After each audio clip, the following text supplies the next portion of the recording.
Okay? 2024 ho, ang goal ko ho ay, sana ho, goal na ng bawat isa, sabi dito, our goal is to please God. Sabi dito sa Timoteo, sinisikap niyang mabigyan ng kasiyahan ng kanyang pinuno. Yan ang goal natin ngayong taong ito. Lord, ngayong buong taong ito, Lord, wala akong ibang gagawin kundi mabigyan ka ng kalukuran. Ngayong buong taong ito, Panginoon, Lord, pasasayain kita. Ngayong buong taong ito, Lord, paglilingkuran kita. Pwede bang ganun ang goal natin? Kahit nagtatrabaho ka, the best na, gawin mo na yung the best sa trabaho mo. Lord, itong trabaho ko na to, kung bakit gaganda ako, Panginoon, yung paggawa nito dahil ito para sa iyo. Yan ang papuri sa Diyos. Nag-aaral ka ba, gawin mo na yung pinaka-the best na pag-aaral mo para sa Diyos. Amen mo ba? Kasi kahit sa lahat ng larangan natin, pwede natin itong i-apply, pwede natin itong ihandog sa Diyos. Sabi dito, as a soldier, sabi niya, sinisikap niya mabigyan ng kasiyahan ng kanyang pinuno. Sa simbahan ito, wala tayong ibang sisikapin no, kundi mapasaya natin ang Diyos na may simbahan natin na ito. Makapangyarihan ng Diyos na pinaglilingkuran natin. Ang gawin lang muna natin, yung part natin sa ngayon, dahil part ka ng Diyos, ang Diyos ang provider, pero part natin yung mag-worship sa Diyos. Bigay natin yung the best. Ang Diyos magpapadala, unahin mo lang siya, paglingkuran mo lang siya, gawin mo lang yung dapat para sa Diyos, then bahala na siya sa part niya. Huwag mo kunin yung part niya, Lord, ako ang Diyos, ako magbabago sa Kanya, hindi part ng Diyos yun. Ano lang ang part natin? Yung pinagagawa lang ng Diyos sa atin. Vessel lang tayo. Vessel lang tayo. Amen o, tuloy natin ang mensahe ng Panginoon. Okay, so ginawa ko ng annual ho ang team na to. Sa buong taon natin, ang annual team ho natin, Living a Life Pleasing to God. Maririnig nyo ang preaching sa buong isang taong ito na puro ho parangal, puro ho papuri, at puro ho nakalulugod sa Diyos sa mga bagay na mensahe natin. Kahit sa midweek, napakahirap magkaroon ng covenant, lalo na pag kay Lord yan nakipag-covenant. So binanggit nung Wednesday na hindi ho basta-basta pag nakipag-covenant ka sa Diyos. Dahil Diyos ang kausap mo at hindi tao. Kailangan pag nakipag-covenant ka sa Diyos, maliit o malaki, kailangan gawin mo ito dahil Diyos ang kausap mo. Amen ba? Sino dito nakipag-covenant kay Lord na buong isang taong ito, Lord, sa iyo ako? Wala. Hindi lang po pastor kasi pang isang taon ako eh. Lifetime. Amen? Hanggat may buhay, ang buhay ko na to ay para na sa Panginoon. Yan. So yun ang mensahe natin. Ngayong araw na to, in additional po sa ating mensahe, para ma-please natin ang Panginoon, mabigyan natin siya ng kaluguran, dagdag natin to. Genesis chapter 12 verse 1 to 3, yan ho ang message natin. Amen ho? At ito ho ay tatama doon sa mga taong nagpatotoo kanina, na parang may agaw-agaw pa sila, na parang something, parang gagawin ko ba to? Gagawin ko ba yan? Hindi, parang kung nakalulugod yan sa Diyos, gawin mo. Dahil walang bagay na mahirap sa Diyos pag siya ho ang nagsabi. Okay, Genesis chapter 12 verse 1 to 3, kung nabasa niyo na ho yan ay kwento about kay Abraham. Ang pangalan pa na dyan ay Abraham. Basahin natin. Sabi dito ho, promises to Abraham. Now the Lord had said to Abraham, get out of your country. Wow, may napaka-specific yung word. Oh. Get out of your country. May pinapaalis ba ang Panginoon ngayon sa Pilipinas? Pastor, wala kaming country. Get out to your home. Get out to your house. Ganun lang ang mensahe sa akin ni Lord eh. Sabi dito, get out to your country, from your family and from your father's house, to a land that I will show you. Eto na. Inuutusan. Isipin nyo, si Abraham, hindi pa ho Abraham ang pangalan niya. Sabi niya, I will make you a great nation, I will bless you, and make your name great, and you shall be a blessing. I will bless those who bless you, and I will curse him who curses you. And in you, all the families of the earth shall be blessed. Tingnan nyo muna, bibigyan ko ng 4 na highlight. Tingnan nyo yung word dyan. Sabi ng Biblia, I will. Pag yung word na I will at Diyos ang nagsasabi, it will come to pass. Kahit napakahirap, kahit napaka-imposible, dahil Diyos ang nagsabi, sabi ng Diyos, gagawin ko, mangyayari, kahit mahirap. Mangyayari, it will come to pass. Ano ba problema mo sa kasalukuyan? Pastor, ang problema ko sa kasalukuyan, yung problema ko, himala na lang para mangyari. May imposible ba sa Diyos? Walang imposible sa Diyos. Sa Diyos ang himala. Pastor, parang ang himala na lang na magkaayos kami ng pamilya ko. Pastor, parang himala na lang, babago yung tao na to. Walang bagay na mahirap sa Diyos. Sabi ng Panginoon, I will make you a great nation. Sabi ni Abraham at that time, kinakabahan ni Abraham ang puso niya kasi yung salitang great nation, napakalaki niyan. Take note, baog yung asawa niya. At that time, siguro, ang edad ni Abraham dito, 75 years old, manganganak pa ba, 75 years old, lalaki, possible. Pero ho, ang asawa niya, 65 years old, may problema, baog. Pero sabi ko sa inyo, pag Diyos ang nagsabi, walang problema. Sa tao may problema, sa Diyos wala. Okay? Sabi niya, I will bless you. Okay? So, uutay-utay natin to for the sake na maunawaan natin at may apply natin sa mga sarili natin. Okay? Ang mensahe natin ngayong araw na to ay ito. Get out of your comfort zone. Handa na bang umalis sa mga lungganin nyo kayo? Handa na ba tayo na ngayon taong ito, Lord, hindi na ako mahihiya para lumabas yung tunay na ako? Marami pa rin nahihiya eh. May talent naman, nahihiya eh.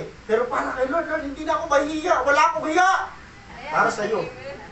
Ang dami dito magaganda ang boses, pero nahiyang-hiya. Ang galing nabanggit ko na naman ito sumayaw. Lagi ako nanonood ng TikTok. Alam nyo, ngayong taong ito, kung ano yung talento meron ka, huwag ka na mahiya. Lumabas ka dyan sa comfort zone mo, sa lungga ng takot, sa lungga ng hiya. Ilabas mo ang sarili mo nang lumago ka. At magamit ka ni Lord mightily. Sabi dito, get out of your comfort zone. Kausap ng Diyos dito sa Abraham. Pinalalabas ng Diyos sa Abraham sa comfort zone niya dahil may something miracle na gagawin ng Diyos sa buhay ni Abraham. Sa Diyos walang imposible. Itong simbahan natin, someday ho, magiging patotoo ito, hindi lang sa Tagaytay, dahil may gagawin ng Diyos na milagro sa simbahan ito. Kasi yun ang declaration natin. Sabi kung ano lumalabas sa bibig, it will manifest. Kasi bakit po, ang mga nakatira dito, ang mga nananampalataya, ang mga mananampalataya sa simbahan ito, ay mga may pananampalataya. Naniniwala tayo someday na malaki ang building na ipagkakatiwala sa atin ng Diyos. Naniniwala tayo isang araw na dadami tayo. Naniniwala tayo, dun mag-uumpisa ang lahat. Paano magmamanifest? Lalabas tayo sa comfort zone natin. Kasi kung naniniwala ka lang, hindi ka naman lumalabas doon sa comfort zone mo, mananatili kang, ano sabi sa bonsai. So lalabas tayo ngayong taong ito sa lahat ng ating mga lungga. Lungga ng hiya, lungga ng takot, panahon na para lumabas ka dyan. Nang makita yung tunay na potential na ikaw. Lahat tayo alam mo sa totoo lang, naniniwala ko, bawat isa sa atin dito may pagka-leader tayo lahat. Pastor, kaya ko kaya pasunod itong bisyo ko na siyang susunod sa akin na pag sinabi ko sa bisyo na to, hindi na kita kailangan. Hindi na. Ikaw ang masusunod. Hindi yung bisyo. Tama. Parang wala nag-iwin. May mga bisyo ba kayo? Yung iba dito, hindi nga bisyo ng mga alak sigarilyo, pero ang bisyo ay cellphone. Kaya hindi makapag-amen. Meron po ba? May nasasaktan ba? Dito magandang mensahe, nakakasakit. Okay, get out of your comfort zone. Si Abraham ang kausap dito, pero si Abraham, ikaw na ngayon at ako si Abraham. Okay, tuloy natin ang mensahe. Ayan, ang linaw, sabi ng Bible. O, balikan natin. Genesis chapter 12, sabi ng Panginoon, get out of your country. Ang linaw na sinasabi ng Diyos, sabi niya kay Abraham, lumabas ka, umalis ka, lisanin mo ang bayan mo. Paano? Gaano kasakit ho ang problema ni Abraham dyan? Si Abraham, namuhay siya mula 1 hanggang 75 years old, namuhay po siya sa Haran. Yung word na comfort, mamaya bigyan natin ng diin yan, may meaning ho siya. Pag sinabi comfort zone, yan yung, andyan na yung kapayapaan, andyan na yung komportable ka na parang pag kahit nakapikit ka, alam mo na yung gagawin mo. Yun yung word na comfort. Okay? Sabi ng Panginoon, get out of your country, from your family. Ang kasunod na mensahe, sabi ng Panginoon, to a land that I will show you. May binigay ang Diyos na lugar na sabi ng Panginoon, sa lugar kung saan ituturo ko sa iyo. Ang totoo, hindi nakita ni Abraham yung lugar. Kaya lang yung English translation sabi, to a land that I will show you. Pero sa Tagalog, sa lugar na ituturo ko sa iyo.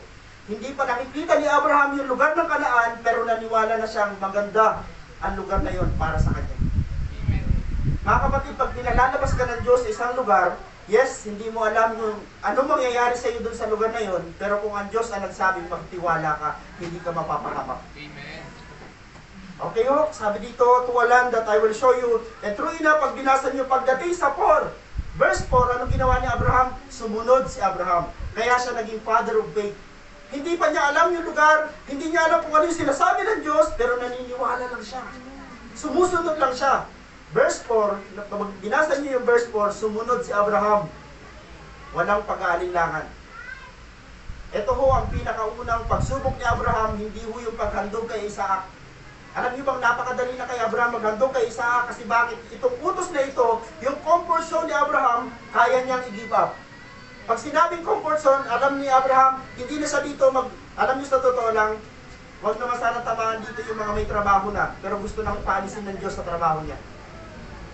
Pastor, ayoko nang umalis kasi una, kabisa ko na yung mga katrabaho ko, kabisa ko na, alam ko na yung kita ko dito. Pero kung aalis pa ako dito, pero kung alam mo pinaalis ka ng Diyos, ano gagawin mo? Kailangan sumunod ka.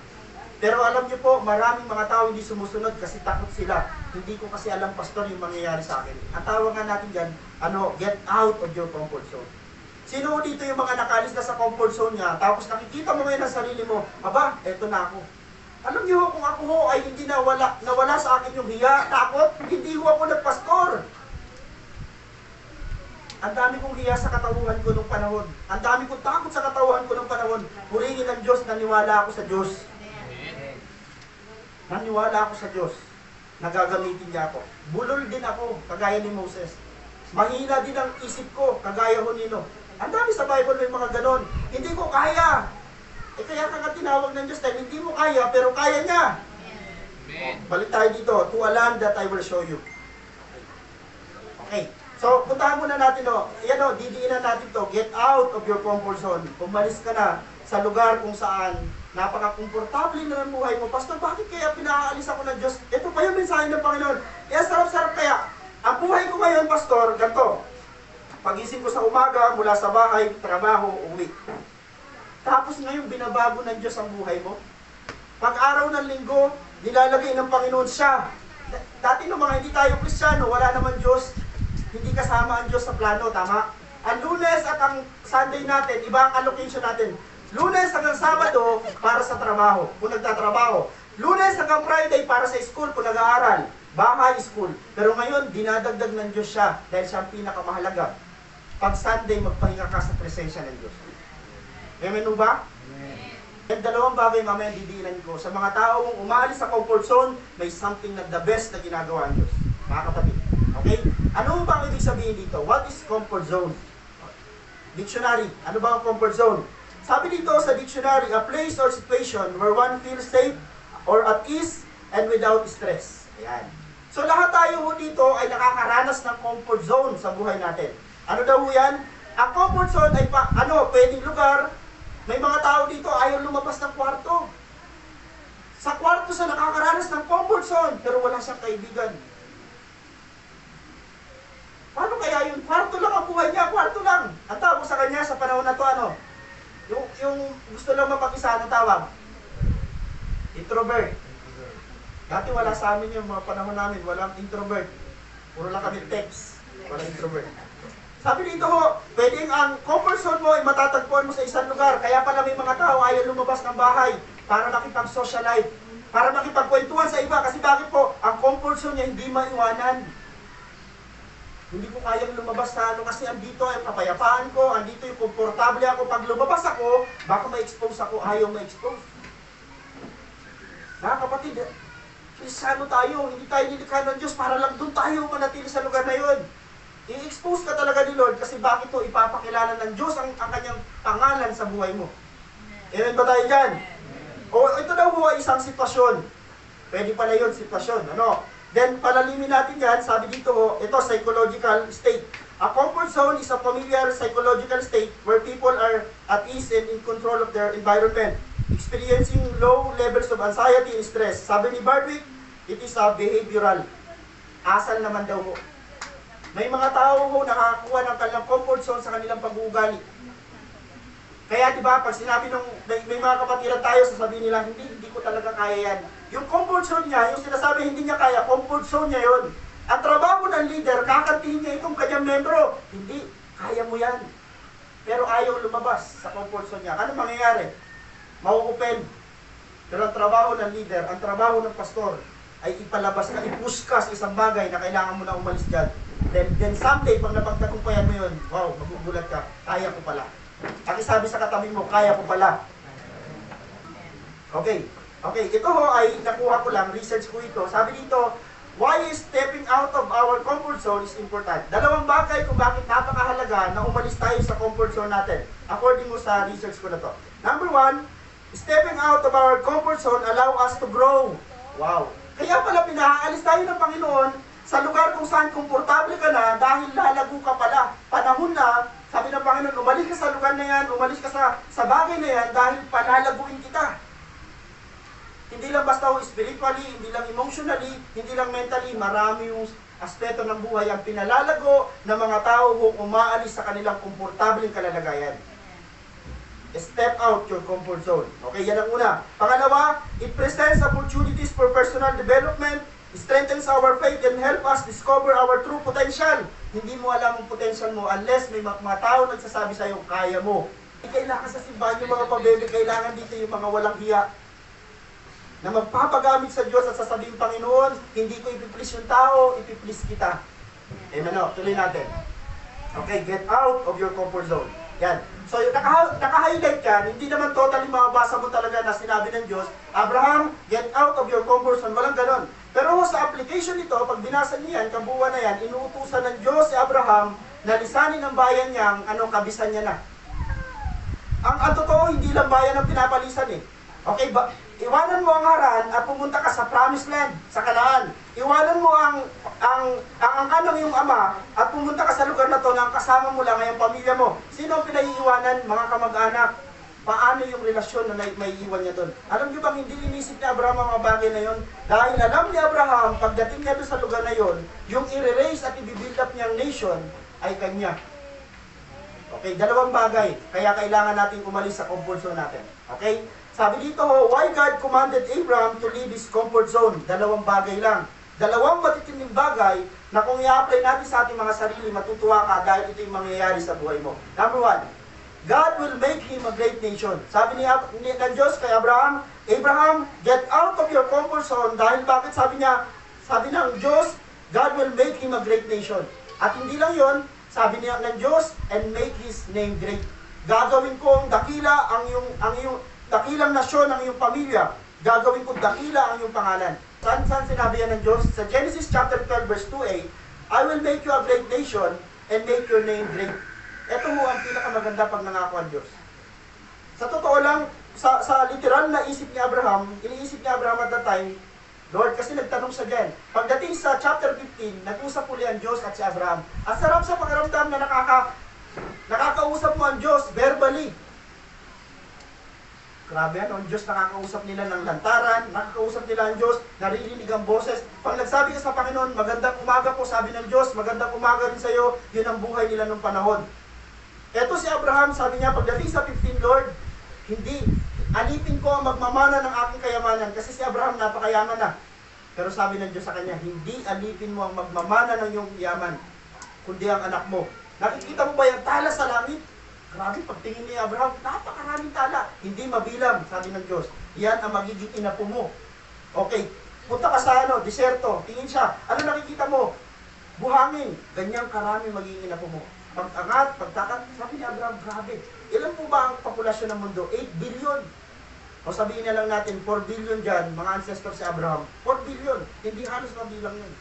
Okay? Ganong katindi ang pangako ng Diyos at nangyari sa buhay niya, ano lang ang susi ni Abraham? Una, umalis siya sa comfort zone niya.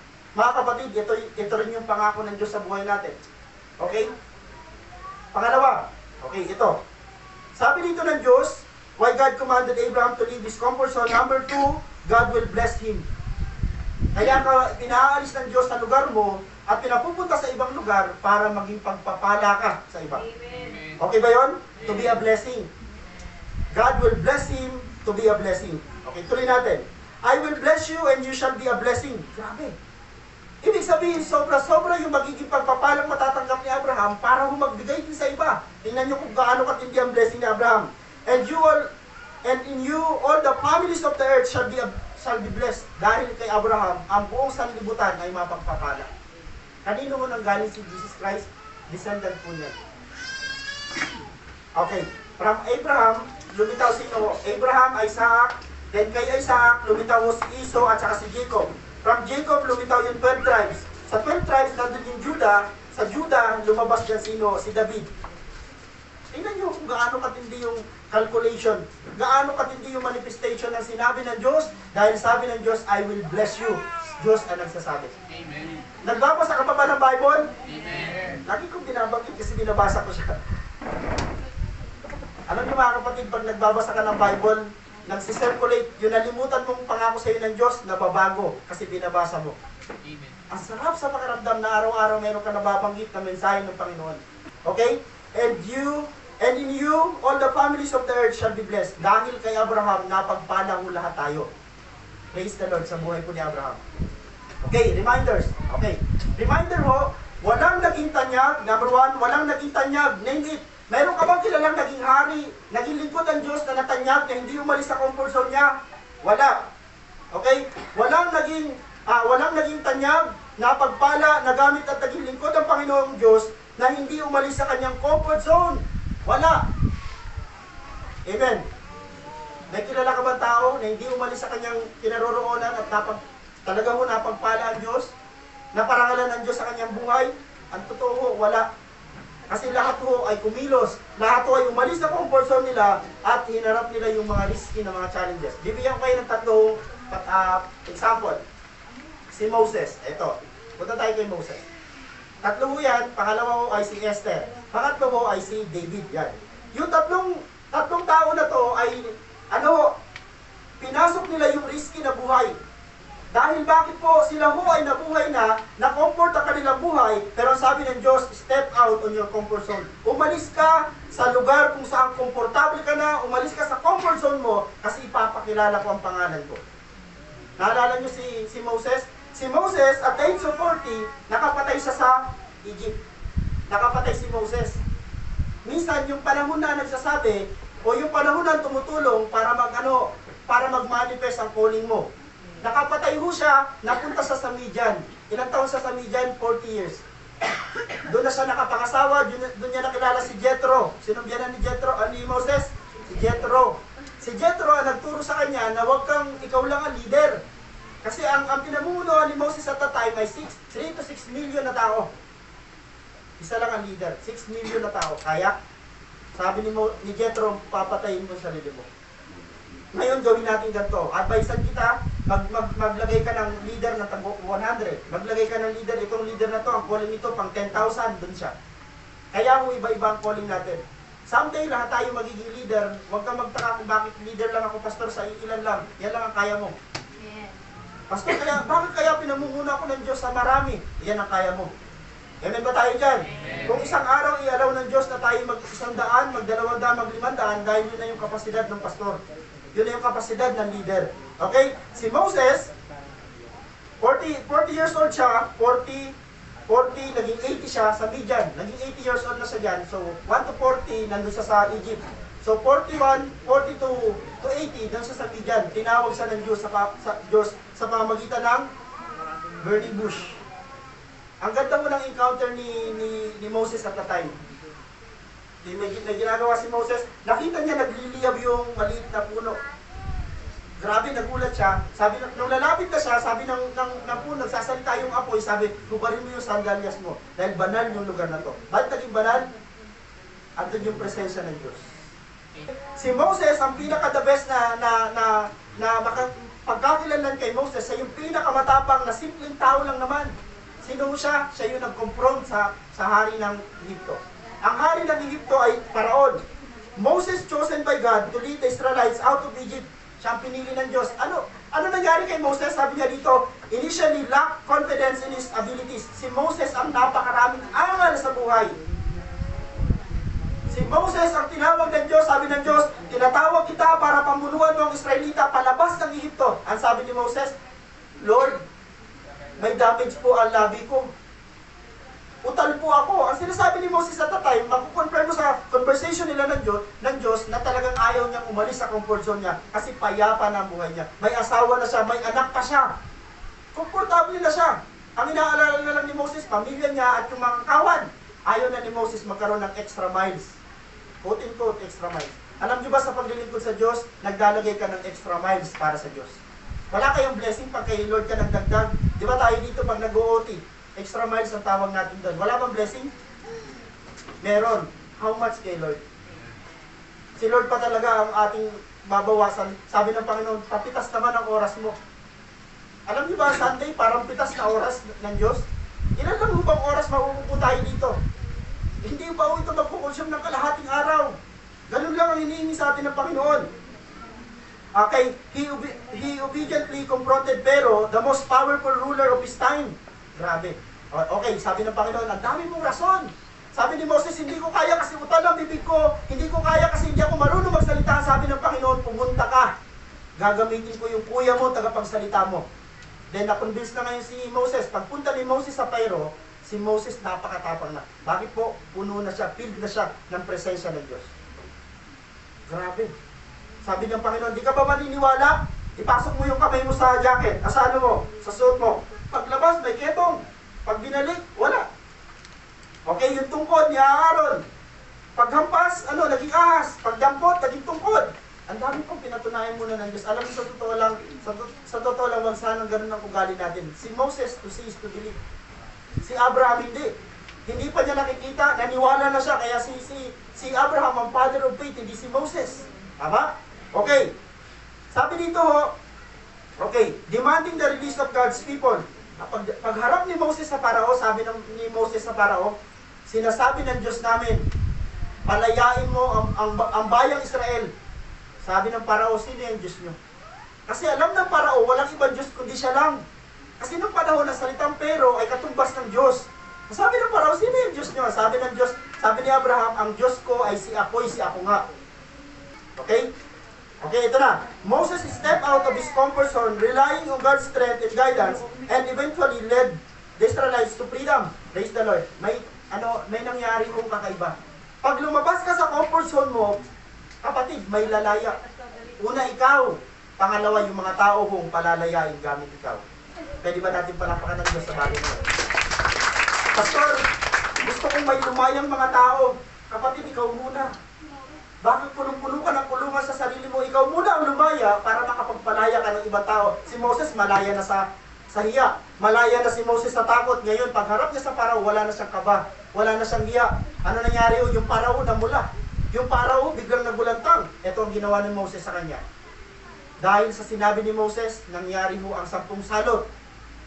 Ang pinakalas na salot, namatay ang buong panganay. Sabi ng Panginoon, alam mo, sa huling salot, hindi na kayo paaalisin ng mga Ehipto, palalayasin nila kayo. Pero take note, kinausap ko na sila, padadalan nila kayo ng mga ginto. Ang galing ng Diyos. Mga kapatid, yung Diyos na kausap nila Moses, kausap mo pa rin Diyos ngayon. Hindi siya nagbagong Diyos.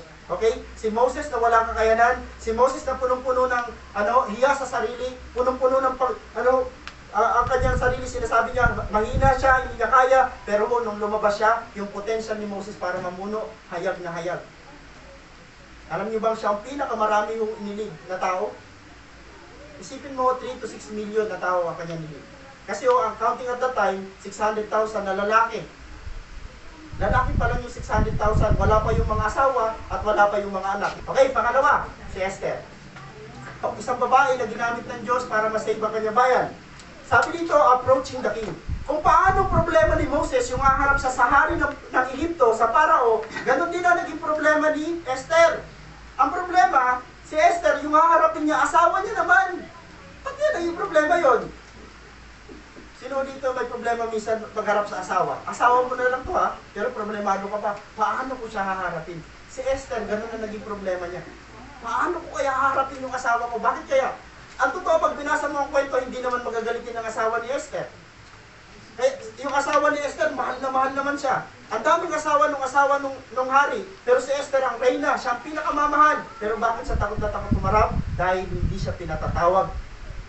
Noong panahon, pag hindi ka pinatatawag ng hari, hindi ka pwedeng tumingin sa kanya. Hindi ka pwedeng pumasok sa kwarto niya kasi papupugutan kanya ng ulo. Si Esther, 1 buwan nang hindi pinatatawag ng hari. May kaba? May kaba. Kasi ang sabi ng Diyos, tingnan nyo. Esther, a Jewish orphan, ulila ho ito, became queen of Persia. Siya ho naging reyna ng Persia. When her people faced imminent annihilation, she was presented with an opportunity to approach the king, uninvited and plead for their lives. Hindi siya ho iniimbitahan, pero kailangan niya gawin. Kasi sabi ni Mardocheo, yung nag-ampun sa kanya, Esther, akala mo yung buhay mo ligtas? Tandaan mo yung pinirmahan.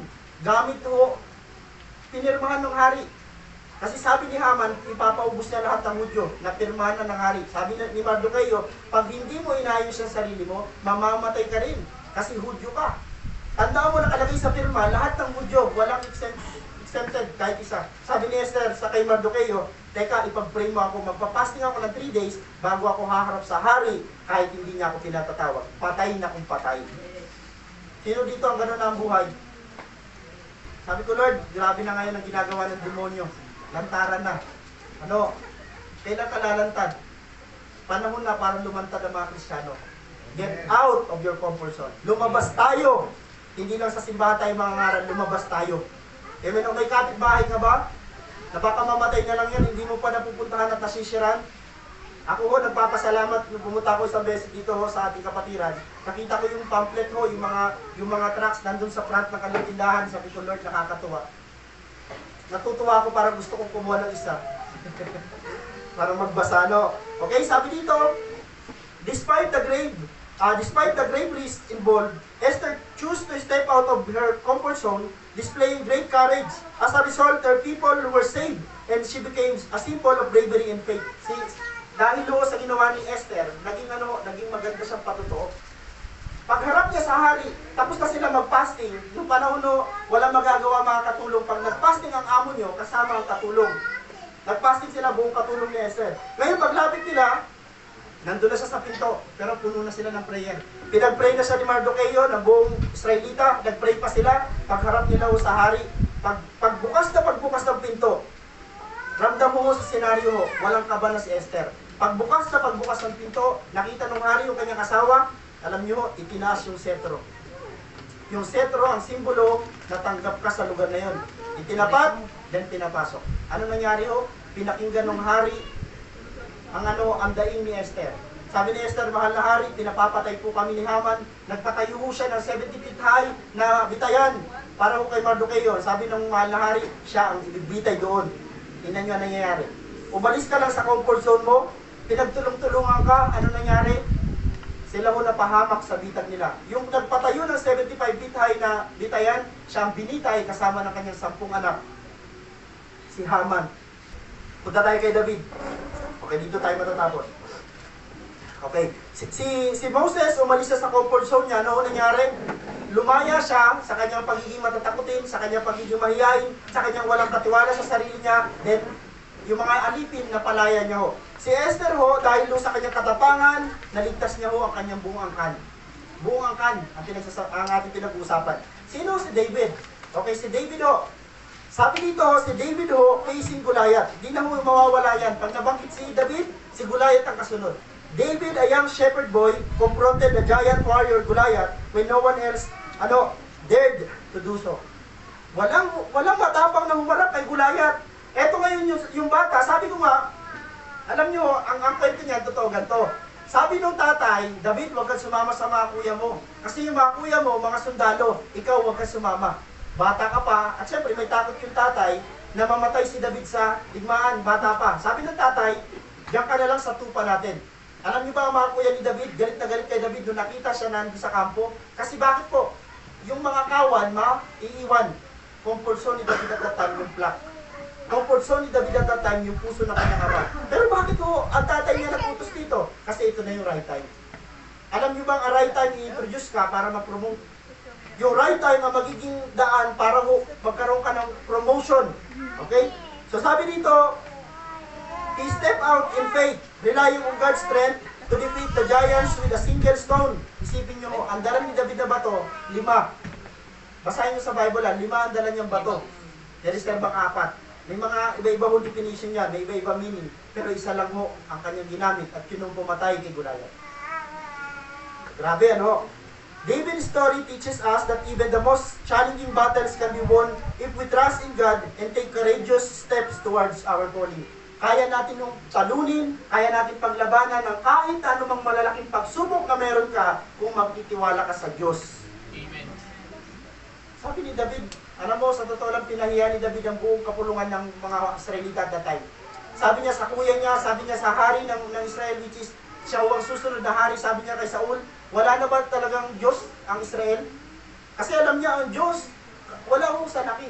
Akala ng mga Israelita, kasi ang size ni Goliath, 9 feet high, tapos sila lang ay 6 or 7 footer, akala nila hindi nila kaya kasi ang laki. Pero kay David, walang ganun. Okay? Si si David ho nag-step out sa kanyang pananampalataya, yung pananampalatayang maliit lang, tapos ho minamaliit pa siya ng kanyang mga kapatid at ng mga taong Israelita. Sabi sa kanya ng mga tao, mga sundalo, may gatas ka pa sa labi. Lalo na yung hari, sabi niya, hindi aso yung makakalaban mo. Hindi mo siya kaya kasi may gatas ka pa sa labi. Pero si David, alam niya, hindi ko magsasabi niya sa akin. Yung Diyos ko nagsasabi nito, panahon ko na, tatalunin ko si Goliath. Hindi dahil malakas ako, kundi malakas siya. Amen mo ba? May Goliath ka bang kinakaharap ngayon? Tatalunin mo yan. Hindi dahil malakas ka, kundi dahil malakas ang Diyos mo sa iyong buhay. Palapakan natin ang Panginoon. Okay, balikan ko lang po. Yung reminder mo natin, walang naging tanyag na pagpala, nagamit at naging lingkod ang Panginoong Diyos na hindi umalis sa kanyang comfort zone. Si Moses, si Esther, si David, umalis sila sa comfort zone nila at nagamit sila ng Diyos. Lumabas yung mga potential nila at ngayon alam niyo sa totoo lang, tanyag itong tatlo na to. Tanyag ho yan. Okay, sabi dito, sila ang mga taong umalis at napagtagumpayan ng mga comfort zone nila. Psychologically, ano mo ba ang ating mga pinaglalabanan? Takot. Napagtagumpayan nila ang takot. Napagtagumpayan ni Moses, napagtagumpayan ni Esther, dahil si David wala naman takot. Napagtagumpayan ni Esther at ni Moses ang takot nila, kaya naharap nila yung mga hari. Pangalawa, napagtagumpayan nila yung hiya. Yung kanilang mga diferensya sa kanilang katauhan. Si Moses, ang dami niyang diferensya, pero napagtagumpayan niya. Okay? Ano pa ho? Kawalan ng tiwala sa sarili, dahil bakit to? Maliit ang tingin sa sarili. Napagtagumpayan ho nila yan. Then, ang pinakalas na napagtagumpayan nila, yung pag-aalinlangan sa kayang gawin ng Diyos. Mga kapatid, kung hanggang ngayon, grabe pa rin ang alinlangan mo sa Diyos, lumabas ka sa comfort zone na yan dahil hindi ka dapat nag-aalinlangan sa Diyos. Ang Diyos ang makagagawa ng mga bagay na nanginala sa buhay mo. Totoo lang mo, pag Diyos ang nagsabi sa iyo, lumabas ka, umalis ka, sumunod ka. Kasi may something na gagawin ng Diyos na nila. Amen. Sabi ko, Lord, purihin ka, grabe yung ginagawa mo sa pag-aaral ko. Kaya mo, Panginoon Lord, na ikaw lahat ang makapurihan. Okay, challenge, bago tayo mag-pray. Lumabas tayo sa ating mga comfort zone upang tayo, number one, mag-mature. Gusto mo bang mag-mature ngayong taong ito? Lumabas ka sa comfort zone mo. Lumabas ka sa lungga kung saan comfort ka, hindi ka na dyan lalago. Kapatid, lumabas ka para mag-mature ka, at pag nag-mature ka, mangyayari sa'yo, mag-grow ka. Alam ko, ang ganda siguro tingnan dito kung lahat tayo mga mature. Alam niyo, sa totoo lang, sino mahirap kausap sa leadership? Mahirap kausap sa membership? Yung hindi mature. Yung ba parang ang liit-liit o ang napaka-detalyado na sinasabi mo, hindi pa rin makatch ng team. Kasi may mga immature. Pero praise the Lord, ang simbahan natin ito, nagre-raise tayo ng mga mature, mga nag-grow, at the same time, mamumunga. Okay, pag namunga ka, ito na mangyayari sa'yo, upang lalo pa tayo magamit ng Diyos sa ikaluluwalhati at ikararangal ng kanyang pangalan. Mag-mature, mag-grow, mamunga, at magamit. Yan ho ang reason kung bakit ho ito'y pinapangaral ng salita ng Diyos. For us to grow. Gusto mo ba lumago? Mga kapatid, ngayong taong ito, hindi ko kayo hinahamon para sa sarili ko, basa tayo ng Bible. Basa tayo ng Bible. Dahil ang Diyos nangungusap sa salita ng Diyos at ang mensahe niya ho magmamanifest sa buhay po natin. Ano ang pangakong pinangahawakan mo ngayon sa Panginoon? Amen ho? So, yan ho ang mensahe ng Panginoon sa ating buhay. Pangalawang paraan para ma-please natin ng Diyos, ito ho, get out of your comfort zone. Palapakan po natin ang Panginoon. Maraming salamat po sa Diyos po ang pinakamataas na papuri.